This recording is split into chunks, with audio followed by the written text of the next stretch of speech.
చాలా కంట్రీస్లో ప్రాజెక్టులు కొట్టుకొని పోతాయి. అయినంత మాత్రాన కాదు, అది మళ్ళీ కట్టిండ్రు. ఈడ ఒక పిల్లరు కుంగిపోయింది. మాకు కూడా అనుమానాలు ఉన్నాయి. ఈ పిల్లర్ను ఎలక్షన్ల ముందర బదనాం చేయడానికి ఏమన్నా అండర్ గ్రౌండ్లో మైనింగ్ బాంబింగ్ పెట్టి చేసిండ్రా, లేకపోతే ఇంకేమైనా చేసిండ్రా అని కూడా అనుమానాలు ఉన్నాయి. మేము ఆ ప్రాంతానికి పోయినప్పుడు చెప్పారు పెద్ద శబ్దం వచ్చింది సార్ అని. మేము కూడా రేపు గవర్నమెంట్ వచ్చిన తర్వాత దాని మీద కూడా ఎంక్వైరీ చేస్తాం.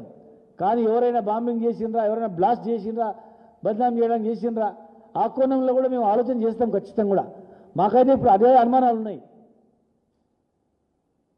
పాత ప్రభుత్వాన్ని బదనాం చేసుకుంటూ పోవడం కాదు, మీరేం చేస్తున్నారు అని చెప్పి కూడా ఆలోచన చేయాలి.